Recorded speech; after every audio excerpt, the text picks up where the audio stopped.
آج میڈیا اور social media کے اس دور کے اندر یہ بھی میں سب کو علل اعلان کہنا چاہتا ہوں، آج یہ بالکل ایک نئی سوچ لائی جا رہی ہے۔ علم نے ہی سعادت کا مقام بیان کیا۔ آج اہل مدارس، آج علماء مفتیان کرام، ان کو ایک طبقے کی طرف سے بالکل معاشرے میں ڈیگریڈ کیا جا رہا ہے اور ان کے خلاف پھپتیاں کسی جا رہی ہیں اور اس پر کوئی شرم دلانے کو تیار نہیں۔ کسی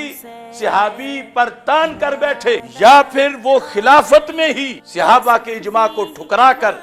مولا علی رضی اللہ تعالی عنہ کی خلافت میں افضلیت کا قائل ہے، اب وہ تفضیلی نہیں ہے، اب وہ رافضی ہے، اور اس پر پھر نہ تعظیم باقی رہے گی اور نہ کچھ اور باقی رہے گا کہ سید اگر بد مذہب بھی ہو جائے اس کی تعظیم نہیں جاتی جب تک بد مذہبی حد کفر تک نہ پہنچے۔ ہاں، بعد کفر سیادت ہی نہیں رہتی، پھر اس کی تعظیم حرام ہو جاتی ہے۔ رفض و خروج میں اگر سید گیا ہو ڈوب بچتا نہیں ہے، ایسے سید کا احتشام۔ سارے میرے ساتھ مل کے پڑھیں، یہ فقیر ذلیل بحمدہ تعالی حضرات سادات کرام کا ادنا غلام و خاک پا ہے۔ اللہ اکبر، اللہ اکبر، اللہ اکبر، لبیک لبیک لبیک یا رسول اللہ صلی اللہ علیہ وسلم۔ الحمدللہ رب العالمین والصلاة والسلام علی سید المرسلین خاتم الانبیاء و خاتم المعصومین وعلی آلہ و اصحابہ اجمعین، اما بعد فاعوذ باللہ من الشیطان الرجیم، بسم اللہ الرحمن الرحیم۔ قل لا اسألكم علیہ اجرا الا المودۃ فی القربى، صدق اللہ العظیم وصدق رسولہ النبی الکریم الامین۔ ان اللہ وملائکتہ یصلون علی النبی یا ایہا الذین آمنوا صلوا علیہ وسلموا تسلیما۔ الصلاۃ والسلام علیک یا سیدی یا رسول اللہ وعلی آلک واصحابک یا حبیب اللہ۔ الصلاۃ والسلام علیک یا سیدی یا خاتم النبیین وعلی آلک واصحابک یا اول النبیین و یا آخر النبیین۔ مولاي صل وسلم دائما ابدا على حبیبک خیر الخلق کلہم۔ اس بات میں نہیں ہے آصف کوئی کلام، اس بات میں نہیں ہے آصف کوئی کلام، انساب میں ہے سید کا سب سے بڑا مقام۔ اس بات میں نہیں ہے آصف کوئی کلام، انساب میں ہے سید کا سب سے بڑا مقام۔ خون رسول پاک سے جن کا بنا خمیر، صلی اللہ علیہ وسلم۔ خون رسول پاک سے جن کا بنا خمیر، شیر بطول سے ملا جن کو سبھی قوام۔ رفض و خروج میں اگر سید گیا ہو ڈوب بچتا نہیں ہے، ایسے سید کا احتشام۔ اللہ تبارک و تعالی جل جلالہ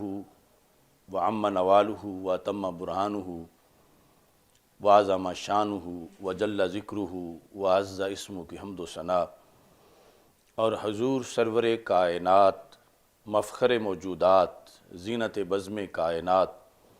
دستگیر جہاں، غم گسار زماں، سید سروراں، حامی بے کساں، قائد المرسلین خاتم النبیین، احمد مجتبیٰ جناب محمد مصطفیٰ صلی اللہ علیہ وآلہ وصحابہ وبارک وسلم۔ کے دربار گوہربار میں ہدیہ درود و سلام عرض کرنے کے بعد السلام علیکم ورحمۃ اللہ وبرکاتہ۔ رب ذوالجلال کے فضل اور توفیق سے 31واں افکار رضا سیمینار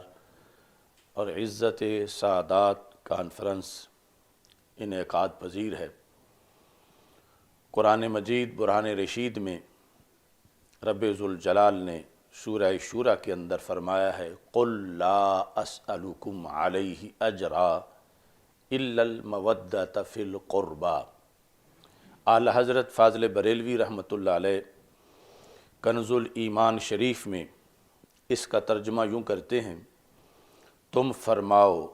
میں اس پر تم سے کچھ اجرت نہیں مانگتا مگر قرابت کی محبت، مودت فی القربہ، کہ رسول پاک صلی اللہ علیہ وسلم کے جو قریبی ہیں، قرابت دار ہیں، ان کی محبت، خاندان رسول صلی اللہ علیہ وسلم، اہل بیت اطہار رضی اللہ تعالی عنہم۔ عزت سعادات ویسے تو بہت ہی تفصیلی مضمون ہے، آج ہم صرف اعلیٰ حضرت فاضل بریلوی رحمۃ اللہ علیہ کے جو افکار ہیں اس کی ایک قسط جو ہے، ایک حصہ اس سلسلے میں وہ پیش کرنا چاہتے ہیں۔ اور اس میں جس طرح کے کچھ لوگ آیات میں واردات کرتے ہیں، احادیث میں واردات کرتے ہیں، اس طرح ہی کچھ لوگ افکار رضا پیش کرنے میں بھی واردات کر رہے ہیں۔ اور چونکہ ہم صراط مستقیم والے ہیں، جب بھی کوئی افراط و تفریط کرتا ہے تو ہمارا کام سیدھا رستہ بتانا ہے، آگے اللہ توفیق دے تو کوئی چلے یا نہ چلے وہ ایک علیحدہ بات ہے۔ اعلیٰ حضرت فاضل بریلوی رحمۃ اللہ علیہ نے عزت سعادات کے لحاظ سے بہت تفصیل سے لکھا۔ یہ جتنی جلدیں اس وقت میرے سامنے موجود ہیں، صرف ان میں ہی نہیں، ان کے علاوہ بھی اس سلسلہ میں بہت سا مواد اعلیٰ حضرت رحمۃ اللہ علیہ کی افکار میں موجود ہے۔ جلد نمبر 23 کے اندر آپ نے یہ حدیث لکھی ہے جس سے ہم سب کے لیے یہ سبق ہے کہ عزت سعادات ایک تو محبت سعادات کا تقاضا ہے، اور محبت اہل بیت اطہار علیہم الرضوان کا حکم خود قرآن مجید برہان رشید میں موجود ہے، اور رسول اکرم صلی اللہ علیہ وسلم کی متعدد احادیث میں موجود ہے۔ تو جب کوئی شخص عزت سعادات کا اہتمام کرتا ہے تو اول نیت یہ ہے کہ اللہ تعالیٰ راضی ہو جائے، اور پھر یہ کہ رسول اکرم صلی اللہ علیہ وسلم راضی ہوں، اور اس کے بعد اصل جو تیسرے نمبر پر چیز ہے وہ یہ ہے کہ بندے کو اس کی برکت میسر آئے اور انسان محرومیوں کا شکار نہ ہو، بلکہ عزت سعادات بجا لانے کی وجہ سے اللہ اس کو رحمتوں سے مالا مال فرمائے۔ اعلیٰ حضرت فاضل بریلوی رحمۃ اللہ علیہ فتاوی رضویہ کی جلد نمبر 23 میں صفحہ نمبر 254 پر یہ حدیث لکھتے ہیں، من احب ان یبارک لہ فی اجلہ، جس بندے کو یہ پسند ہو کہ اس کی عمر میں برکت دے دی جائے۔ عمر میں برکت دو طرح سے ہے، ایک برکت تو یہ ہے کہ سالوں کے لحاظ سے، مہینوں ہفتوں کے لحاظ سے عمر لمبی ہو جائے، اور دوسری برکت یہ ہے کہ گرچہ سال مہینے اتنے ہی رہیں مگر اس بندے کے وقت میں برکت ہو کہ جتنا کام دوسرے مثلاً 80 سال میں کرتے ہیں اس نے اس سے زیادہ 60 سال میں کر لیا۔ تو برکت کا دوسرا مفہوم محدثین نے یہ بیان کیا ہے، اور دونوں ہی ممکن ہیں کہ دونوں طرح ہی، یعنی جب اس کو اب یہ شرط بیان ہو رہی ہے نا کہ جس کو یہ پسند ہے وہ کیا کرے، وہ آخر میں جا کر رسول اکرم صلی اللہ علیہ وسلم نے یہ ارشاد فرمایا ہے کہ فَلْيُخْلِفْنِي فِي أَهْلِي خِلَافَةً حَسَنَةً، کہ وہ میرے بعد میرے اہل بیت سے اچھا سلوک کرے، یہ جزا ہے۔ شرط یہ ہے من احب ان یبارک لہ فی اجلہ، کہ جو یہ پسند کرتا ہے کہ اس کی زندگی کے سال، مہینے، ہفتے، دن، گھنٹے، منٹ اور سیکنڈ، ہر لمحہ اس میں برکت دی جائے، تو اس کو یہ چاہیے کہ وہ میرے اہل بیت اطہار رضی اللہ تعالی عنہم سے حسن سلوک کرے۔ ساتھ ہی دوسری چیز جو رسول پاک صلی اللہ علیہ وسلم نے من احبا کے بعد ان یبارک لہ اس پر عطف ڈالتے ہوئے بیان کی، اور من احبا ساتھ لگے گا کہ جس کو یہ پسند ہے ان یمتعہ اللہ بما خولہ، کہ رب ذوالجلال نے اسے جو نعمت دی ہوئی ہے اس سے خالق کائنات اسے زیادہ فائدہ پہنچائے۔ یعنی نعمتیں تو بے شمار بندوں پہ اللہ کی طرف سے ہوتی ہیں، لیکن کچھ لوگ ان نعمتوں سے حقیقی فائدہ اٹھاتے ہیں، اور کچھ لوگ وہ نعمتیں جو ہیں ان کی بے قدری کرتے ہیں اور نعمتوں کا صحیح فائدہ نہیں اٹھاتے۔ تو ہمارے آقا صلی اللہ علیہ وسلم یہ ارشاد فرما رہے ہیں، جسے پسند ہو کہ خدا اسے اپنی دی ہوئی نعمت سے بہرہ مند کرے، بما خولہ، جو رب نے اسے دیا ہے، جو اس کے مقدر میں ہے، اس سے رب ذوالجلال اس کو فائدہ پہنچائے۔ تو پھر ہمارے آقا صلی اللہ علیہ وسلم فرماتے ہیں فَلْيُخْلِفْنِي فِي أَهْلِي خِلَافَةً حَسَنَةً، وہ پھر میرے اہل بیت کے ساتھ حسن سلوک کرے، میرے بعد حسن سلوک کرے۔ اب نعمت، مثلاً آنکھیں نعمت ہیں، کان نعمت ہیں، تو آنکھ بندے کے جہنم جانے کا بھی باعث بن سکتی ہے، جنت جانے کا بھی باعث بن سکتی ہے۔ آنکھ بندے کو 5% بھی فائدہ دے سکتی ہے، 100% بھی دے سکتی ہے۔ ایسے ہی کان ہیں، ایسے ہی انسان کی ہر صلاحیت ہے، یا اس کی اولاد ہے، اس کا مال ہے، جو بھی رب ذوالجلال نے اسے دیا ہے، جو یہ چاہتا ہے کہ اس نعمت سے اسے زیادہ فائدہ پہنچے، تو رسول اکرم صلی اللہ علیہ وسلم نے ارشاد فرمایا اسے پھر یہ کرنا چاہیے کہ وہ میرے اہل بیت اطہار رضی اللہ تعالی عنہم سے حسن سلوک کرے۔ تو یہ اتنے جامع الفاظ ہیں کہ سینکڑوں جلدوں سے بھی اس کا مضمون وراء الورا ہے۔ یہی وجہ ہے کہ حضرت سیدنا صدیق اکبر رضی اللہ تعالی عنہ نے اس پورے مضمون کو بیان کرتے ہوئے، جو حدیث صحیح بخاری میں ہے، ارقبوا محمدً صلی اللہ علیہ وسلم فی اہل بیتہ، کہ اے لوگو حضرت محمد مصطفیٰ صلی اللہ علیہ وسلم کی خوشنودی کو آپ کی آل کی خوشنودی میں تلاش کرو، رسول اکرم صلی اللہ علیہ وسلم کی رضا کو آپ کی آل کی رضا میں تلاش کرو، نبی اکرم صلی اللہ علیہ وسلم کے قرب کو آپ کی آل کے قرب میں تلاش کرو۔ یعنی وہ جملہ حضرت صدیق اکبر رضی اللہ تعالی عنہ کا بھی بہت جامعیت پر مشتمل ہے، اور اس کی جامعیت کا اصل ماخذ یہ حدیث ہے کہ جو نبی اکرم صلی اللہ علیہ وسلم نے یہاں ارشاد فرمایا ہے۔ اور اس کے ساتھ ساتھ اسی حدیث میں رسول پاک صلی اللہ علیہ وسلم نے پھر اگر کوئی اہتمام نہیں کرتا محبت اہل بیت کا، عزت اہل بیت کا، تعظیم اہل بیت کا، تو معاذ اللہ جو اہتمام نہ کرے تو اس کو پھر کیا کیا نقصانات ہوتے ہیں، یہ بھی اسی حدیث میں ہمارے آقا صلی اللہ علیہ وسلم نے ارشاد فرمایا۔ وَمَن لَّمْ يُخْلِفْنِي فِيهِمْ، جس نے جس طرح کے میں حکم دے رہا ہوں اس طرح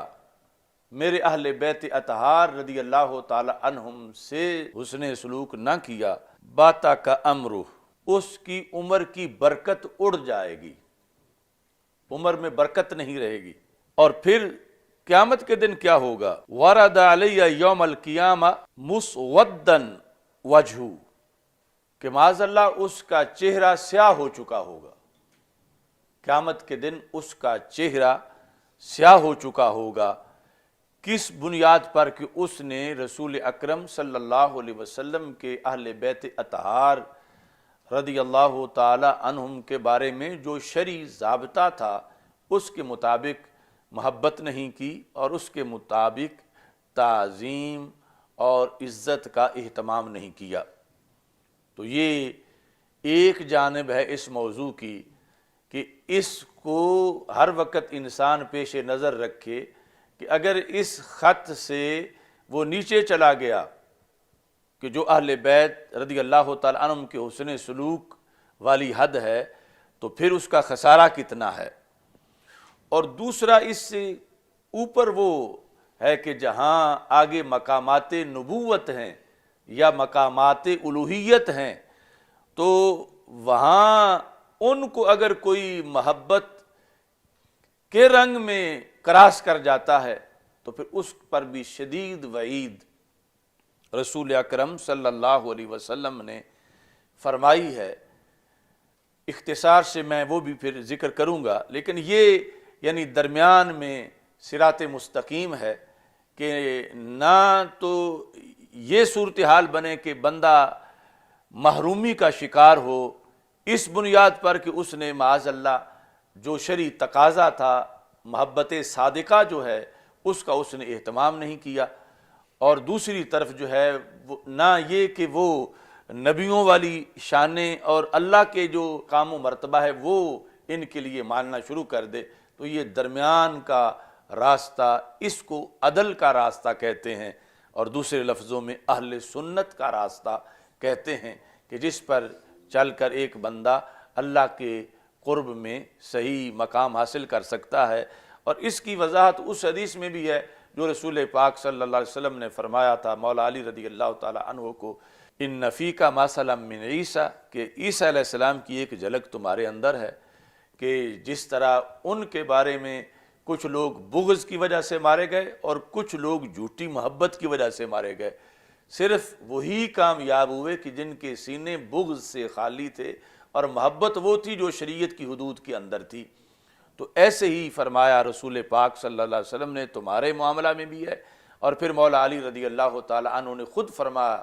کہ یہلک فی اثنان، میرے لحاظ سے دو دھڑے مارے جائیں گے، ہلاک ہو جائیں گے، ایک میرے بغض والا اور دوسرا مجھ سے وہ محبت کرے ایسی کہ جو رب نے مجھے مرتبہ دیا نہیں وہ میری طرف اس مرتبے کی نسبت کرے، اور مجھے اس طرح سمجھ کے میرے ساتھ پیار کرے جو شریعت میں میرا مرتبہ نہیں ہے، تو اس وجہ سے بھی وہ ہلاکت پائے گا، اور اسے ہی نجات ملے گی کہ جس کا سینہ بغض سے خالی ہو، بغض علی رضی اللہ تعالی عنہ سے، اور محبت کرے وہ کہ جو شریعت جس محبت کا تقاضا کرتی ہے۔ اعلی حضرت فاضل بریلوی رحمۃ اللہ علیہ نے جلد نمبر 29 میں صفحہ نمبر 587 پر ایک سوال کے جواب میں آپ نے یہ لکھا، یہ فقیر ذلیل، عاجزی میں آپ نے لیے لفظ فقیر کے ساتھ ذلیل بھی بول دیا،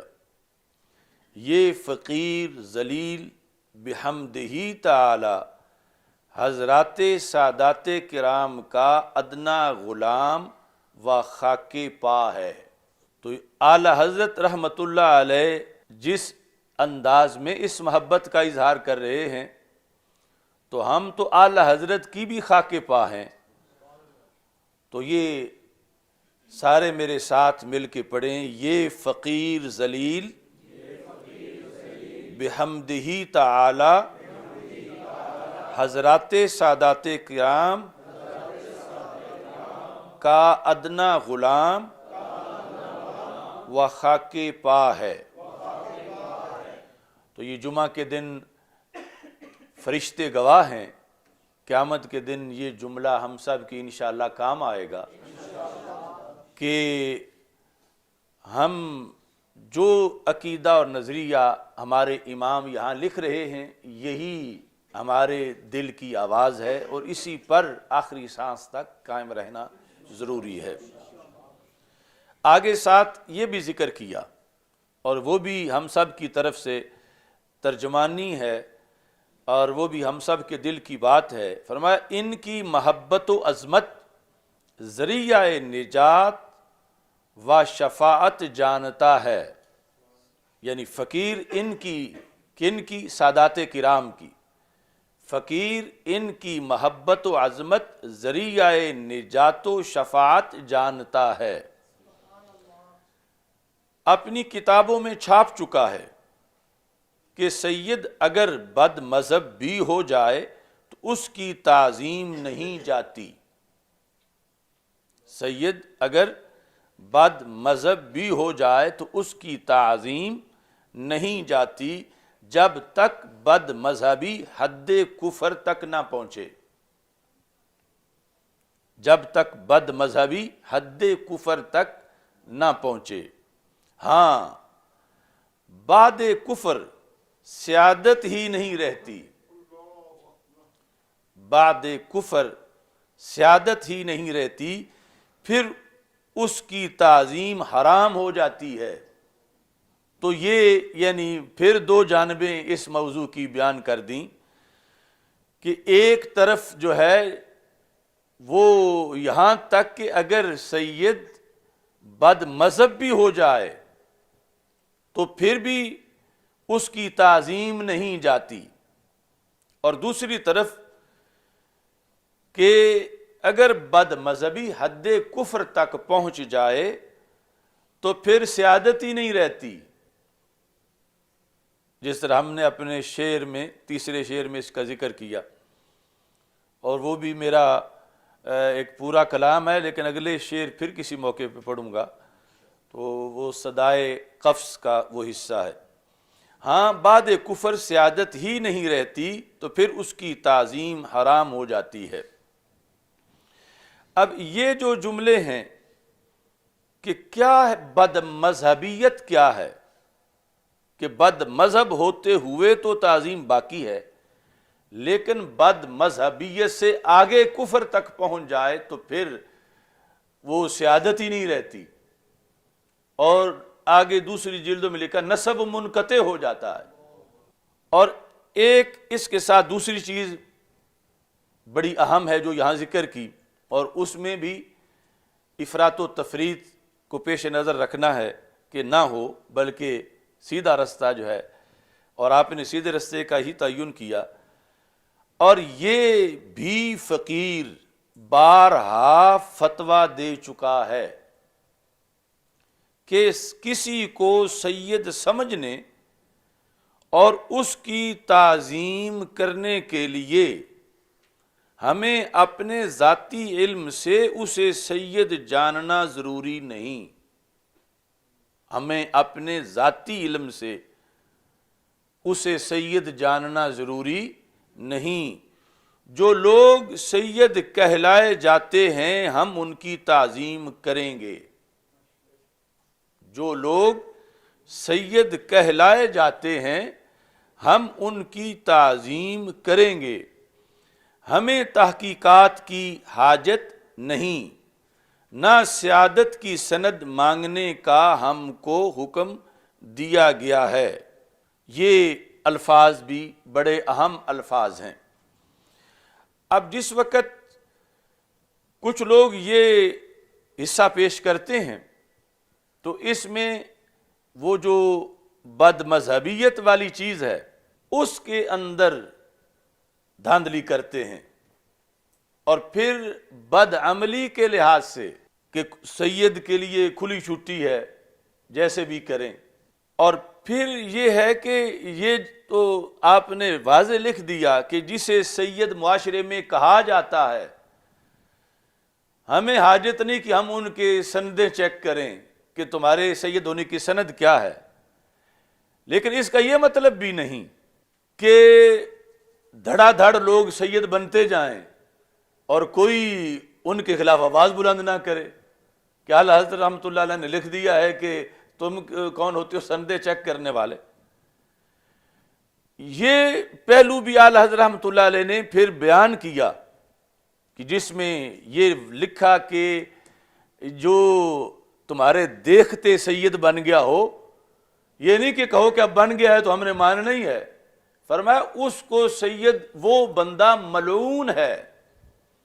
جو دیکھتے دیکھتے سید بن گیا ہے اور سید نہیں تھا اور اس نے اپنے آپ کو سید شو کر دیا ہے، اور پھر اس کی اس لحاظ سے تعظیم بھی حرام ہے کیونکہ اس نے گناہ کبیرہ کا ارتکاب کرتے ہوئے اپنے باپ کو بدلا ہے، اور اس کے بعد پھر وہ اس جرم کی وجہ سے باعث ادب ہو، یہ جائز نہیں ہے۔ اب ان لفظوں کی وضاحت کے لحاظ سے چند حوالہ جات میں پیش کرنا چاہتا ہوں، جس میں اعلی حضرت فاضل بریلوی رحمۃ اللہ علیہ نے، چونکہ جس طرح ہم قرآن کو سمجھتے ہیں تو آیات ساری ایک طرح کی اکٹھی کر کے پھر مضمون سارا سامنے آتا ہے، ایسے ہی احادیث بھی ان کو سامنے رکھ کے، جس طرح امام طحاوی نے شرح معانی الآثار کے اندر مثلا محاکمہ کیا، تو یہاں بھی ہمارے لیے وہ طریقہ موجود ہے کہ جب اتنی وضاحت کے ساتھ ہر چیز بیان کی گئی ہے تو چند جملے بیان کر کے اور ان کا اپنا مرضی کا ایک مطلب بنا کے کہ جس کی وجہ سے معاذ اللہ بگاڑ ہی بگاڑ پیدا ہو، تو یہ ہرگز درست نہیں ہے۔ اب اس میں جہاں تک اس شک کا تعلق ہے عمل کے لحاظ سے، کہ آج کوئی کہتا ہے کہ تم کون ہوتے ہو ہمیں عمل کی تلقین کرنے والے، ہم تو سید ہوتے ہیں اور ہمارے لیے تو سب چھٹی ہے۔ حدیث ہے اور اس حدیث کو دو طرح پڑھا جاتا ہے، باب افعال سے بھی تفعیل سے بھی۔ من ابطأ به عمله لم یسرع به نسبه، جس کو اس کا عمل پیچھے چھوڑ دے اس کو اس کا نسب آگے نہیں لے جا سکتا۔ اور دوسرا اس کو اس طرح پڑھا جاتا ہے کہ من بطأ به عمله لم یسرع به نسبه، مشکات شریف میں بھی ہے، سنن ابی داؤد کتاب العلم میں بھی ہے کہ جس کو اس کا عمل پیچھے چھوڑ دے، مثلا وہ نماز نہیں پڑھتا، روزہ نہیں رکھتا، اور نسب میں پھر یہ ہے کہ دنیا کے لحاظ سے کوئی بڑا نسب ہے، اس کا کسی بادشاہ کا بیٹا ہے، یہ عام جو لوگ کسی تارڑ کا، چٹھے کا، چیمے کا، گوندل کا، جن کو لوگ بڑا سمجھتے ہیں ایک، یا پھر اسی میں ہے کہ وہ خاندان سادات سے تعلق رکھتا ہے لیکن عمل اس کو پیچھے چھوڑ رہا ہے۔ اس پر اعلی حضرت فاضل بریلوی رحمۃ اللہ علیہ نے تبصرہ کیا، اور یہاں پھر آگے چونکہ رستے میں ہیں جا بجا تھانے والے، اسی حدیث کے لحاظ سے خوارج، نواسب اور موجودہ وہابی دیوبندی بھی ایک مطلب نکالتے ہیں، اعلی حضرت ہیں، ان کا بھی رد کرتے ہیں۔ اسی جلد کے صفحہ نمبر 202 پر من ابطأ به عمله لم یسرع به نسبه، ایک فرمایا یہ حدیث ہے، پہلے آیت بیان کی، فرمایا جان لو کہ اللہ تعالیٰ فرماتا ہے وَجَعَلْنَاكُمْ شُعُوبًا وَقَبَائِلَ لِتَعَارَفُوا ان اکرمکم عند اللہ اتقاکم، کہ یہ جو قبیلے ہیں اور جو شعوب ہیں یہ رب نے اس لیے بنائے ہیں کہ تاکہ تم متعارف ہو جاؤ، پہچان کے لیے ہیں، مگر ان اکرمکم عند اللہ اتقاکم، تم میں زیادہ عزت والا وہ ہے جو تم میں زیادہ پرہیزگار ہے۔ یہ آیت لکھی، پھر نبی پاک صلی اللہ علیہ وسلم کا فرمان ہے کہ جس نے شریعت کے مطابق عمل کرنا چھوڑ دیا اس کا نسب کام نہ دے گا۔ اب یہاں جو کہ حدیث میں لکھا ہوا نہیں، ہو سکتا ہے کوئی کہے کہ یہاں باقی نسب کی تو نفی کی جا رہی ہے لیکن سادات کا جو نسب ہے اس کی بات یہاں شامل نہیں ہے، مگر اگلی حدیث جو ہے وہ لکھتے ہوئے آپ فرماتے ہیں وقول دیگر اعملی یا فاطمہ تو رضی اللہ تعالی عنہ کے ولا تقولی انی بنت الرسول صلی اللہ علیہ وسلم۔ فرمایا کہ دوسرا قول یہ ہے کہ شریعت پر عمل کرو اے فاطمہ، اور یہ نہ کہو کہ رسول اللہ صلی اللہ علیہ وسلم کی بیٹی ہوں۔ بلند آواز سے یہ اعلان کر رہا ہے، یعنی یہ قول کہ شرافت نسب کے اکثر جاہل لوگ جہالت و حماقت اور حالات بزرگان دین اور سلف صالحین اور صحابہ کاملین اور انبیاء و مرسلین کے حالات سے ناواقفیت کی وجہ سے اس پر فخر کرتے ہیں، اللہ کے نزدیک بے وقت ہے، مثل ہباء منصورہ ہے، یعنی اس کی کوئی حیثیت نہیں ہے۔ یہی بات جب اسماعیل دہلوی نے لکھی اور اس نے یہ کہا کہ سرکار فرما رہے ہیں کہ میں تو تمہیں کچھ دے نہیں سکتا، وہاں اعلی حضرت فاضل بریلوی رحمۃ اللہ علیہ نے نسب رسول صلی اللہ علیہ وسلم کا فائدہ ثابت کیا کہ اور نسب فائدہ نہیں دیں گے قیامت کے دن، لیکن نسب رسول صلی اللہ علیہ وسلم فائدہ دے گا، مگر نسب کا فائدہ دینا اور چیز ہے اور بے عملی کو تقویت دینا یہ اور چیز ہے۔ نسب کے فائدے کو ہم اہل سنت و جماعت مانتے ہیں، اور اس بنیاد پر اس حدیث کے بھی دو مطلب ہیں، لم یسر بھی نسبہ کے، اور دوسری حدیث کہ لا اغنی عنکم من اللہ شیئا، اس کے بھی دو مطلب ہیں۔ اب ہم نے یعنی ان سخت ترین راہوں سے گزر کے حقیقی مطلب تک پہنچنا ہے کہ جو مذہب اہل سنت کا ہے، نہ وہ روافض والا ہے، نہ وہ خوارج اور نواسب والا ہے، اور نسب رسول کا امتیاز بھی ماننا ہے ہر نسب سے، اور پھر نسب رسول کے لیے جو سرکار کے فرمودات ہیں خود ان کے لیے اس کا مقتضا اور مطلوب بھی سمجھنا ہے، تاکہ نہ بدعملی آئے نہ بد اعتقادی آئے، اور رسول اکرم صلی اللہ علیہ وسلم کی منشا اور مرضی جو ہے وہ پوری ہو جائے۔ اسی جلد نمبر 23 میں صفحہ نمبر 249 پر اس کی بات ہے، صفحہ نمبر 249 پر۔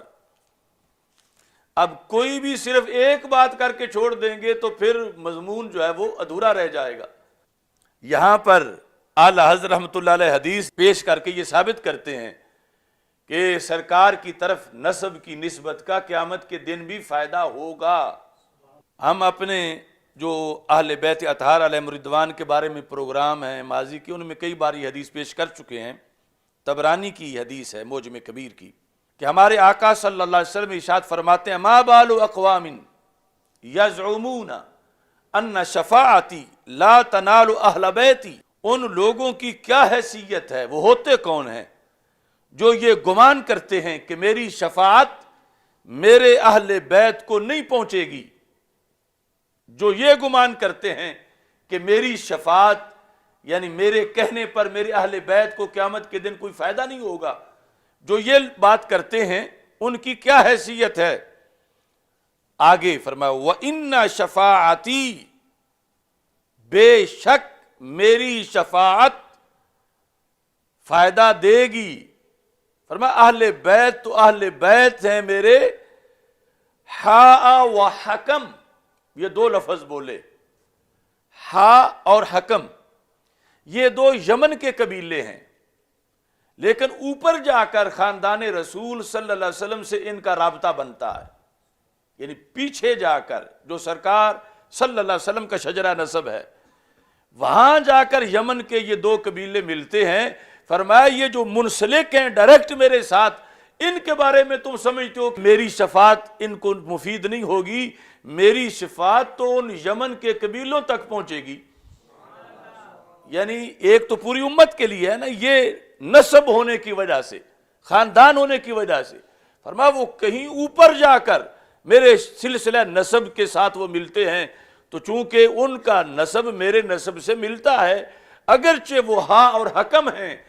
پھر بھی ان کو میری شفاعت کا فائدہ ہوگا۔ تو جب ان کو ہوگا تو پھر ڈائریکٹ جو میرے ساتھ منسلک ہیں، جن کی گود میں ہوں، یا جو میرے آگے خاندان میں ہیں۔ اب شفاعت کا یہ مطلب ضروری نہیں کہ کوئی گناہ ہی ہو، شفاعت درجات کی بلندی کے لیے بھی ہو سکتی ہے، اور اس طرح کے امور کے لحاظ سے تو یہ حدیث پیش کی۔ ایک موقع پر حضور صلی اللہ علیہ وسلم نے صحابہ رضی اللہ تعالیٰ عنہ کو جمع فرما کر برسر ممبر پر آپ نے یہ گفتگو کی،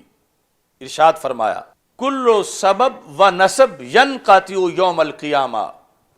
ہر رشتہ اور ہر علاقہ قیامت کے دن منقطع ہو جائے گا، الا سببی و نسبی، مگر میرا رشتہ اور علاقہ کہ دنیا آخرت میں پیوستہ ہے۔ صلی اللہ علیہ وسلم آپ فرماتے ہیں لا اغنی عنکم من اللہ شیئا، میں نفی اغنائے ذاتی ہے، نہ کہ معاذ اللہ سلب اغنائے عطائی ہے۔ لا اغنی عنکم من اللہ شیئا،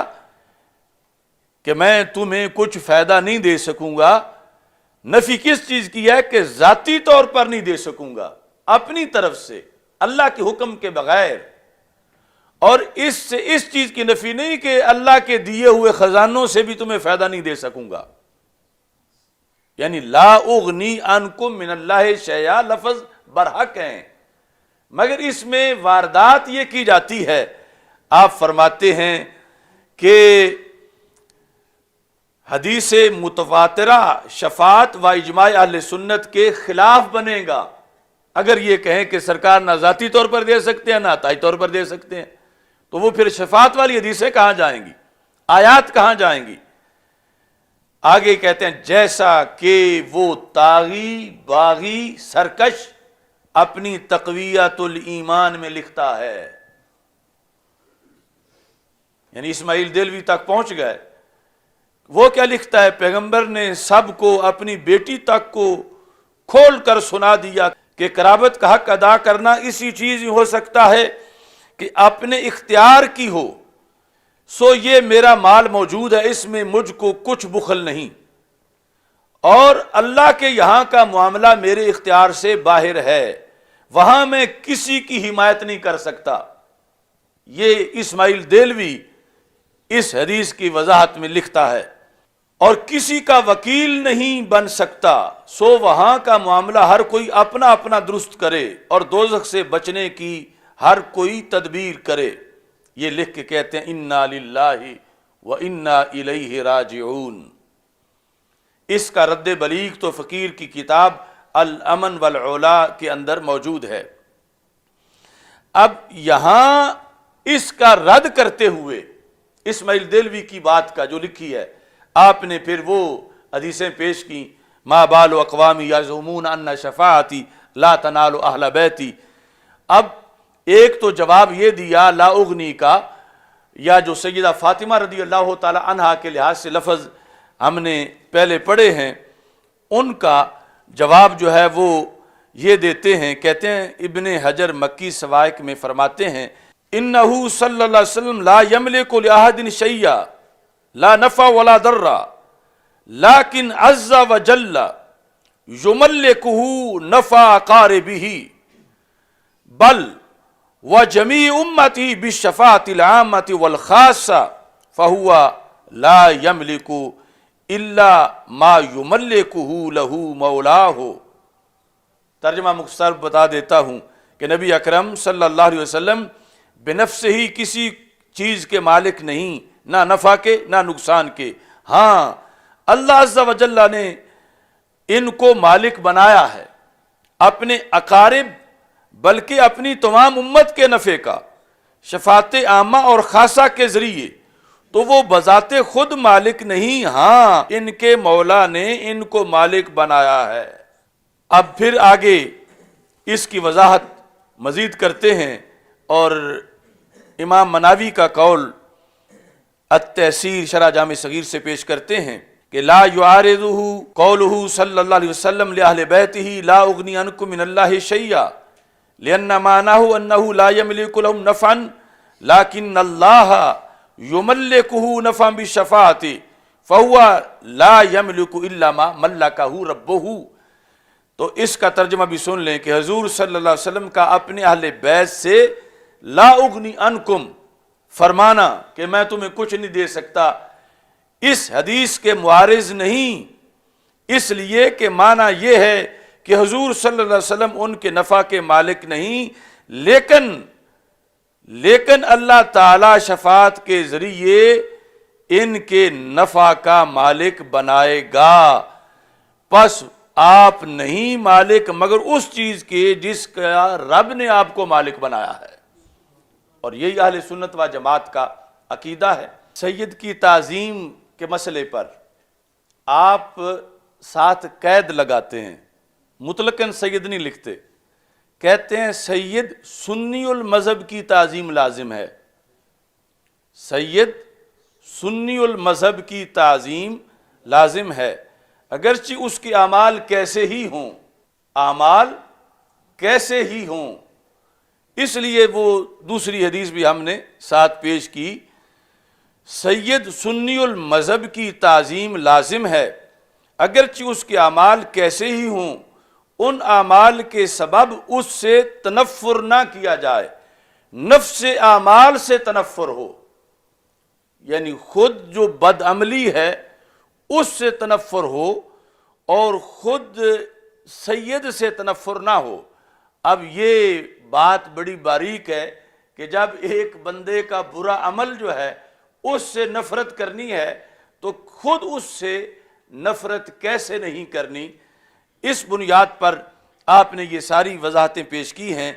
اس کے مذہب میں بھی قلیل فرق ہو کہ حد کفر تک نہ پہنچے، جیسے تفضیلی ہونا، تو اس حالت میں بھی اس کی تعظیم میں سیادت نہ جائے گی۔ جس وقت یہ حدیث پیش کی، اعملی یا فاطمہ تو رضی اللہ تعالیٰ عنہ کے ولا تقولی انی بنت الرسول صلی اللہ علیہ وسلم، عمل کرو اے فاطمہ رضی اللہ تعالیٰ عنہ کے۔ اب یہ اعلی حضرت جب سیدہ فاطمہ رضی اللہ تعالیٰ عنہ کے لحاظ سے پیش کر رہے ہیں کہ رسول پاک صلی اللہ علیہ وسلم نے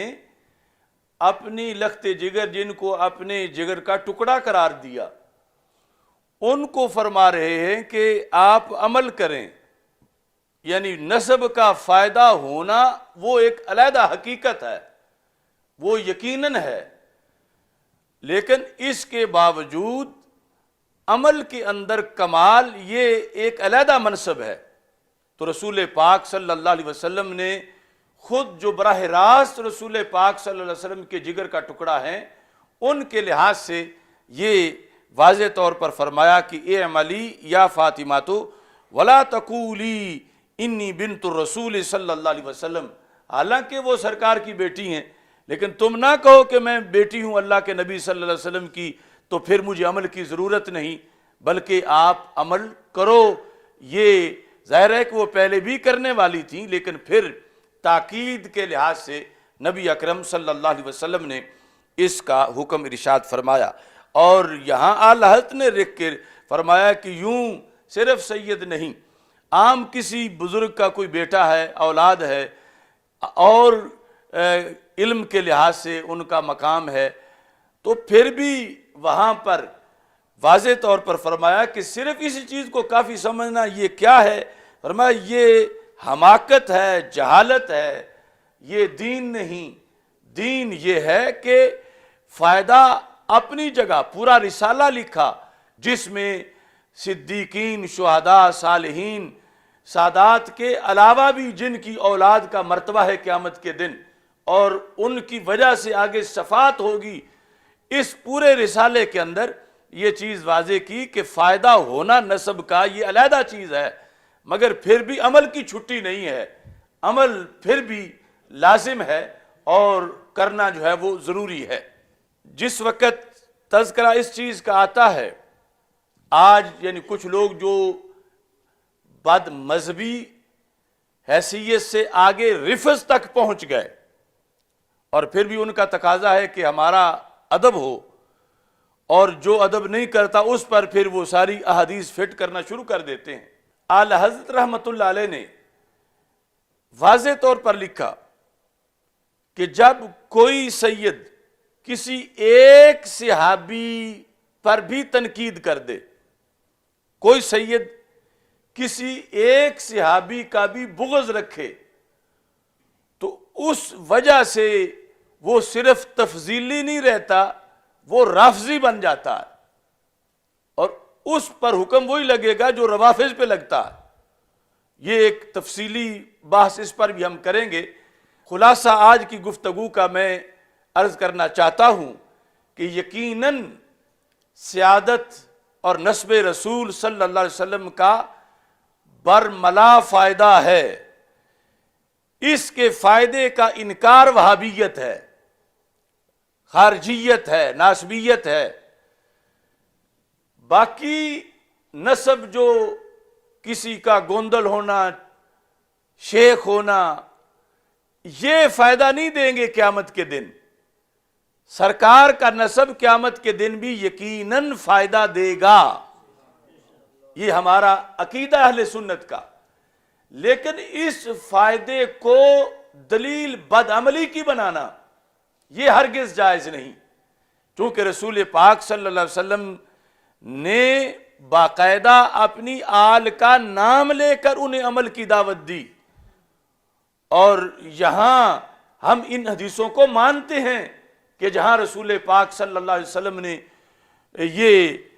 سیدہ فاطمہ رضی اللہ تعالی عنہا کا نام لے کر جو گفتگو فرمائی، یا جو دوسری حدیثیں ہیں لا اغنی عنکم والی، لیکن اس کا جو صحیح مطلب ہے وہ بتاتے ہیں، اور ہم مانتے ہیں کہ من ابطأ بعملہ لم یسر بہ نسبہ، کہ جس کو عمل نے پیچھے چھوڑا اس کو نسب آگے نہیں لے جائے گا۔ اس کی جو حقیقت رسول پاک صلی اللہ علیہ وسلم نے بیان کی، اس پر بھی ہمارا یقین ہے، اس یقین کے ہوتے ہوئے کہ نسب رسول علیہ السلام کا قیامت کے دن فائدہ ضرور ہے۔ اب وہ فائدہ کئی وجوہ سے ہو سکتا ہے، اس فائدے سے جنت میں اونچا مقام ملنا، جنت کی مزید سہولتیں ملنا، تو ایسے ہی نکاح کے مسئلے میں اعلی حضرت فاضل بریلوی رحمۃ اللہ علیہ نے کہا کہ سیادت سادات کا نسب اس کے ہم پلہ کوئی نسب نہیں، کسی کا مغل ہونا، پٹھان ہونا، یہ لفظ لکھے، لیکن فرمایا کہ جب کوئی بندہ ہے غیر سید اور علم میں اس کا بہت بڑا مقام ہے، اور سیدہ اس کے ساتھ اپنی مرضی سے نکاح کرنا چاہتی ہے، تو فرمایا کہ اب وہ علم کی وجہ سے کفر قرار پائے گا، یعنی اس علم کی وجہ سے وہ نکاح شریعت میں جائز قرار پائے گا، عام کی حیثیت نہیں ہے، لیکن یہاں باقاعدہ علم کو ایک حیثیت کی بنیاد پر سارے فتاوی میں، اور یہی اکٹھا لکھا کہ اگر کسی مولوی کو کوئی مولویہ کہہ کے بلاتا ہے تحقیر کے لیے تو کفر ہو جائے گا، جیسے کسی سید کو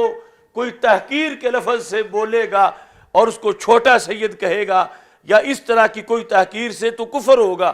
یعنی لزوم کفر۔ تو ان دونوں چیزوں کو اعلیٰ حضرت رحمۃ اللہ علیہ نے اکٹھا بیان کیا، اور مجمع الانہر اور دیگر کتابوں سے اس کے حوالے دیے۔ لیکن آج یہ بالکل ایک نئی سوچ لائی جا رہی ہے، علم نے ہی سادات کا مقام بیان کیا۔ آج اہل مدارس، آج علماء مفتیان کرام، ان کو ایک طبقے کی طرف سے بالکل معاشرے میں ڈی گریڈ کیا جا رہا ہے، اور ان کے خلاف پھپتیاں کسی جا رہی ہیں، اور اس پر کوئی شرم دلانے کو تیار نہیں کہ اسے بھی تو سفر قرار دیا ہے کہ جس وقت عالم کو اویلم کہا جائے، چھوٹا عالم، یا اس کے علاوہ تحقیر کے جو رستے ہیں وہ اپنائے جائیں، تو اس پر بھی شریعت کی کڑی گرفت ہے، چونکہ اعلیٰ حضرت نے بار بار یہ لکھا کہ نسب سے علم کا شرف بڑا ہے،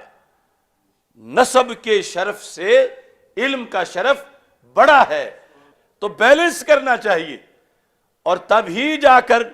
ہدایت جو ہے وہ میسر آتی ہے۔ اگر صرف ایک چیز کو لے کر اسے ہائی لائٹ کر رہے ہیں مسلسل، اور دوسری کو بالکل چھوڑ دیا ہے، اور اس میں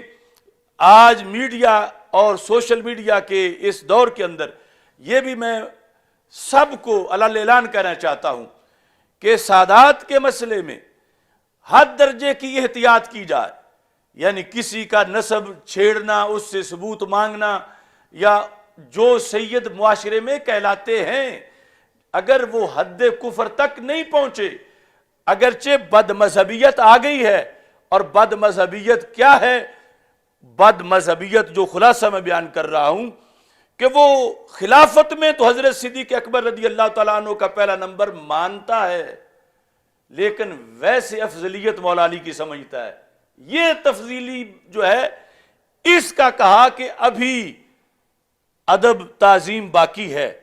مگر جو یا تو کسی صحابی پر تان کر بیٹھے یا پھر وہ خلافت میں ہی صحابہ کے اجماع کو ٹھکرا کر مولا علی رضی اللہ تعالیٰ عنہ کی خلافت میں افضلیت کا قائل ہے، تو اب وہ تفضیلی نہیں ہے، اب وہ رافضی ہے، اور اس پر پھر نہ تعظیم باقی رہے گی اور نہ کچھ اور باقی رہے گا۔ شہید ناموس رسالت حضرت غازی ممتاز حسین قادری شہید قدس سر العزیز، جنہوں نے اہل سنت و جماعت میں ایک نئی روح پھونکی، جن کے کردار نے، جن کی شہادت نے، ان کا سالانہ عرس مقدس آ رہا ہے، اور آپ کے خاندان کی طرف سے وہاں مزار شریف پر 27 28 کو اس عرس کی تقریبات جو ہیں وہ منعقد ہو رہی ہیں۔ محترم دل پذیر آوان صاحب نے اس سلسلہ میں مجھے تفصیلات بتائیں، تو میں اپنی طرف سے بھی تحریک لبیک یا رسول اللہ صلی اللہ علیہ وسلم کے ایک ذمہ دار کی حیثیت سے سب کو دعوت دیتا ہوں کہ وہاں ضرور شرکت کریں، اور ہم جس طرح سالانہ خود بھی اس عرس کا اہتمام کرتے ہیں، تو انشاءاللہ جو اگلا جمعہ ہے، اگلا جمعہ یعنی 26 فروری کو ہم یہ پروگرام بڑے لیول پر عرس کا کریں گے، اور اس کی جگہ جو ہے وہ جیا بگا شریف ہے، تو وہاں کی جو مرکزی مسجد ہے مناظر اسلام مفتی محمد عابد جلالی صاحب رحمۃ اللہ علیہ والی، اس کے اندر غازی صاحب کی عرس کا پروگرام ہوگا۔ یہ لاہور کے حضرات سارے نوٹ کر لیں، اور ویسے اجتماعی طور پر جو عرس کی تقریبات وہاں منعقد ہو رہی ہیں دربار شریف پر اسلام آباد میں، وہاں سارے شرکت کریں۔ اللہ تعالی ہم سب کا حامی و ناصر ہو۔ وآخر دعوایا ان الحمد للہ رب العالمین۔